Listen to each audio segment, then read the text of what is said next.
Perkenalkan, saya Ronaldo Tawadi dengan NIM 7514 4012 5154. Saya Cipta Laura Rahman Rajak dengan NIM 7514 4012 5134. Saya Meski Putri Sampai Samarang dengan NIM 7514 40 12 5142. Dan saya Firawati Membuto dengan NIM 7514 40 125 166. Kami dari kelompok 7 kelas 1D akan membuat video tentang bagaimana dinamika historis konstitusional, sosial politik, kultural, serta konteks kontemporer penegakan hukum yang berkeadilan.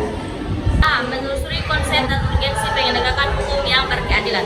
Thomas Hobbes 1588 sampai 1679 dalam bukunya Leviathan pernah mengatakan Homo homini lupus, artinya manusia adalah serigala bagi manusia lainnya. Manusia memiliki keinginan dan nafsu yang berbeda-beda antara manusia yang satu dan manusia yang lainnya. Nafsu yang dimiliki manusia ada yang baik, ada nafsu yang tidak baik. Inilah satu-satu argumen mengapa aturan hukum diperlakukan. Upaya penegakan hukum di suatu negara sangat erat berkaitan dengan tujuan negara. Anda disarankan untuk mengkaji teori tujuan negara dalam buku ilmu negara hukum. B. Menanyakan alasan mengapa diperlukan penegakan hukum yang berkeadilan. Penegakan hukum merupakan salah satu dari 6 agenda reformasi. Walaupun beberapa tuntunan masyarakat sudah menunjukkan perubahan positif, masih banyak masalah yang tersisa. Media massa setiap hari menanyakan pelanggaran hukum, penegakan hukum yang belum memenuhi rasa keadilan, serta pelanggaran HAM dan KKN. Bab 1 telah dijelaskan berbagai permasalahan kehidupan bermasyarakat, berbangsa, dan bernegara, terutama terkait penegakan hukum, yaitu yang pertama, perilaku oknum aparatur negara yang banyak belum baik dan terpuji, seperti adanya KKN, suap, premanisme, dan perilaku tidak terpuji lainnya. Padahal, sejak era reformasi, masalah-masalah ini telah terjadi menjadi perhatian dan target untuk berentas.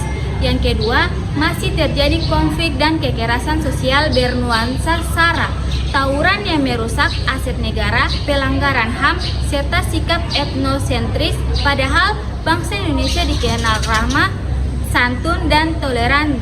Permasalahan ini menimbulkan pertanyaan tentang siapa bertanggung jawab yang menyelesaikannya. Yang ketiga, masih marak kasus keadilan sosial dan hukum yang belum diselesaikan. Meskipun Indonesia telah merdeka lebih dari setengah abad, banyak kasus masih belum ditangani secara tuntas. Dan yang keempat, penegakan hukum dianggap lemah. Terlihat dari ungkapan hukum bagaikan pisau yang tajam ke bawah tetapi tumpul ke atas. Masalah klasik ini sudah lama terjadi dan belum terselesaikan hingga sekarang. Dan yang kelima, masih ada warga negara yang tidak patuh sebagai wajib pajak, seperti penghindaran pajak dan rekayasa perpajakan. Misalnya kasus PT ASEAN Agri tahun 2002 sampai 2005. Padahal pajak adalah tulang punggung penerima. Permasalahan-permasalahan tersebut menimbulkan pertanyaan kritis mengenai penegakan hukum yang berkeadilan sangat diperlukan. C. Menggali sumber historis, sosiologis, politis tentang penegakan hukum yang berkeadilan di Indonesia. Setelah Anda mempertanyakan terhadap masalah penegakan hukum, selanjutnya kita akan menggali sejumlah sumber tentang penegakan hukum di Indonesia yang meliputi sumber historis, sosiologis, dan politis. Dengan menggali sumber-sumber masalah penegakan hukum, diharapkan Anda akan dapat menjawab pertanyaan di atas seperti siapakah atau apakah lembaga atau badan kekuasaan yang mereka untuk menyelenggarakan peradilan guna menegakkan hukum dan keadilan. Untuk menjawab pertanyaan tersebut, Anda diharapkan dalam mengganti bahwa upaya penegakan hukum dan keadilan sangat terkait erat dengan tujuan negara. Anda diharapkan telah mengenal dan memahami bahwa salah satu tujuan negara Republik Indonesia adalah melindungi warga negara atau menjaga ketertiban selain berupaya mensejahterakan masyarakat. Dalam tujuan negara sebagainya dinyatakan di atas, secara eksplisit dinyatakan bahwa negara melindungi segenap bangsa Indonesia. Membangun argumen tentang dinamika dan tantangan penegakan hukum yang berkeadilan di Indonesia. Coba Anda perhatikan sejumlah kasus dan peristiwa dalam kehidupan sehari-hari. Masih banyak perilaku warga negara, khususnya oknum aparatur negara yang belum baik dan terpuji. Terbukti, masih ada praktik KKN, praktik suap, perilaku premanisme, dan perilaku lain yang tidak terpuji. Yang kedua, masih ada potensi konflik dan kekerasan sosial yang bermuatan sara, tawuran, pelanggaran hak asasi manusia, dan sikap etnosentris. Yang ketiga, maraknya kasus-kasus ketidakadilan sosial dan hukum yang belum diselesaikan dan ditangani secara tuntas. Banyaknya kasus perilaku warga negara sebagai subjek hukum, baik yang bersifat perorangan maupun kelompok, masyarakat yang belum baik dan terpuji, atau melakukan pelanggaran hukum menunjukkan bahwa hukum masih perlu ditegakkan. Persoalannya, penegakan hukum di Indonesia dipandang masih lemah.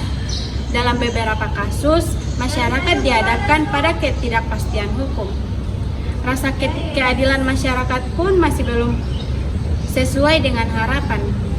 Sebagian masyarakat bahkan merasakan bahwa aparat penegak hukum sering memperlakukan hukum bagaikan pisau yang tajam ke bawah tetapi tumpul ke atas. Apabila hal ini terjadi secara terus-menerus, bahkan telah menjadi suatu yang dibenarkan atau kebiasaan, maka tidak menutup kemungkinan akan terjadi revolusi hukum. Oleh karena itu, tantangan yang dihadapi oleh bangsa Indonesia saat ini adalah menghadapi persoalan penegakan hukum di tengah maraknya pelanggaran hukum di segala strata kehidupan masyarakat. Persoalannya, apakah lembaga-lembaga negara dan badan-badan penegakan hukum tersebut telah berjalan dan berfungsi sesuai dengan tugasnya? Benarkah aparatur penegak hukum telah bertugas dengan baik? Perlu diingat bahwa aparatur penegak hukum bukan warga negara biasa. Ia harus menjadi contoh teladan bagi warga negara lain yang statusnya bukan aparat penegakan hukum. Pada globalisasi yang penuh dengan iklim materialisme, banyak tantangan yang dihadapi oleh aparatur penegak hukum.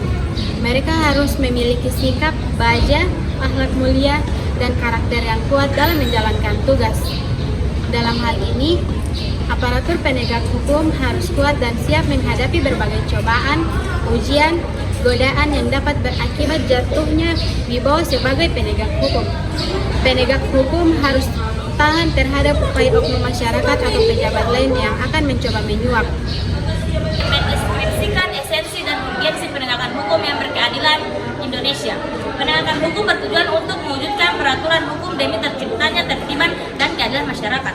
Apa yang tertera dalam penegakan hukum adalah pasal-pasal hukum materi. Sioginia dapat bertujuan dalam proses pelaksanaan penegakan hukum di masyarakat.